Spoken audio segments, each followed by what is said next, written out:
কচি কচি বাচ্চা সমেত একই রাত্রে সুবহানাল্লাহ অসংখ্য আল্লাহর বান্দাদেরকে শহীদ করে টোটাল দেশটাকে ধ্বংস করে ফেলেছে। এখন যদি কেউ মনে করে ক্ষেপণাস্ত্র ছুড়ে দিয়ে আজ টোটাল ভারতবর্ষটাকে চিরতরে মানচিত্র থেকে মিটিয়ে দিব, এমন বিস্ফোরণ বোমা আছে না যায়? প্রিয় ভাই সকল, গাজার মুসলমানরা রাত দিন, বাইতুল আকসা ফিলিস্তিনের মুসলমান, রাফার মুসলমান রাত দিন বাইতুল আকসাকে রক্ষা করার জন্য বুকে জড়িয়ে আজও পর্যন্ত হাজার হাজার নয় লাখো লাখো নারী পুরুষ কচি শিশু কিশোর আবার বৃদ্ধ বনিতা তারা শহীদ হয়ে যাচ্ছে। এরপরও বাইতুল আকসাকে রক্ষা করা থেকে এই মর্দে মুজাহিদ, আল্লাহর প্রেমিক, কোরআন রক্ষাকারী, মসজিদ রক্ষাকারী, বাইতুল্লাহর ভালোবাসাকারী এই আল্লাহর বান্দারা মসজিদ ছেড়ে এখনো পর্যন্ত সরে আসে নাই। আমরা তাদের উত্তরসূরি, আমরাও কোনদিন আল্লাহর কোরআন মসজিদ মাদ্রাসা ছেড়ে আমরাও কোনদিন ফিরে আসবো না। মরতে হলে মরবো, আমি মুস্তাহিদ চিরনবীর, মরলে শহীদ বাঁচলে গাজী, এটাই আমার পরিচয়। করে বলে না আরে থাকবে। প্রিয় ভাই সকল, বড় পরিতাপ, বড় কষ্ট দিয়ে আপনাকে কথা বলতেছি।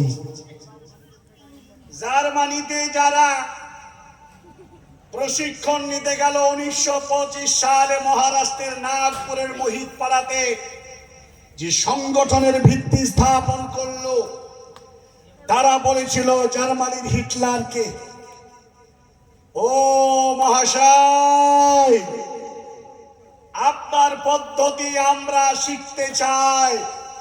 60 লক্ষ ইহুদিকে একদিনে হত্যা করে পৃথিবীর সেরা খুনি, পৃথিবীর সেরা নায়ক আপনি, অভিহিত এক খেতাব আপনি পেয়েছিলেন।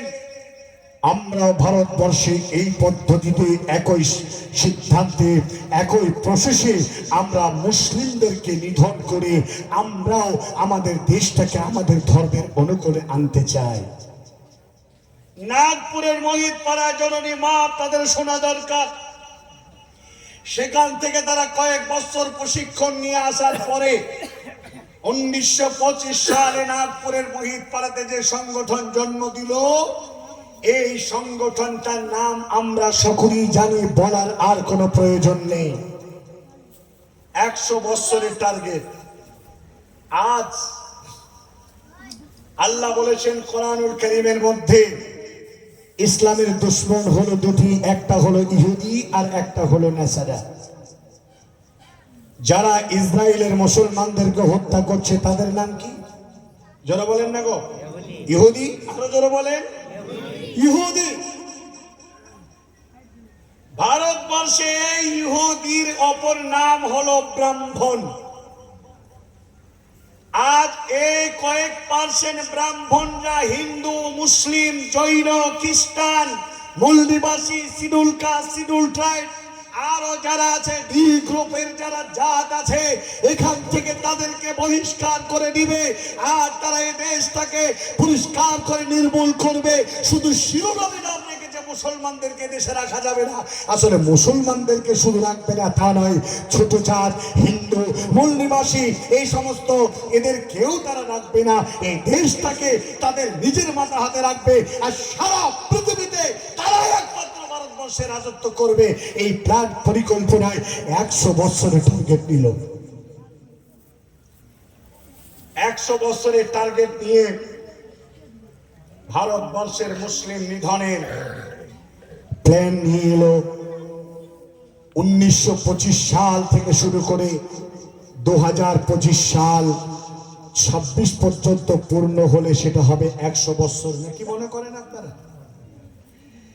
এই 2026 ডিসেম্বর 1925 সাল থেকে 2025 ডিসেম্বর পর্যন্ত যাবে। এই পর্যন্ত তাদের 100 বছরের টার্গেট পূর্ণ হচ্ছে। তার আগে তারা বড় বড় কর্মসূচি তারা হাতে নিয়েছে। বাবরি মুসলমানদের কাছ থেকে কেড়ে নিয়েছে। মুসলমানদের কাছ থেকে কাশ্মীরে 370 ধারা আইন বিলটা পাশ করেছে। কোরআন বিরোধী আইন 3 তালাক বিল পাশ করেছে। আজ বর্তমান ইউসিসির আন্ডারে সিএনআরসির মাধ্যম দিয়ে মুসলমানদেরকে আজ ওয়াকফ বিল পাস করে তারা মুসলমানদের 42,000 মসজিদকে তারা মুসলমানদের কাছ থেকে তারা কেড়ে নেবে। প্রিয় ভাইরা, এরা কোরআনকে ভালোবাসে না। এই কোরআনুল করিম মুসলমানদের কি হৃদয় নিস্পন্দর এক ভালোবাসার ধর্মগ্রন্থ, অথচ আল্লাহ তাবারক ওয়া তাআলা কি বলেছেন? বিসমিল্লাহির রহমানির রহিম। আশ-শাহরু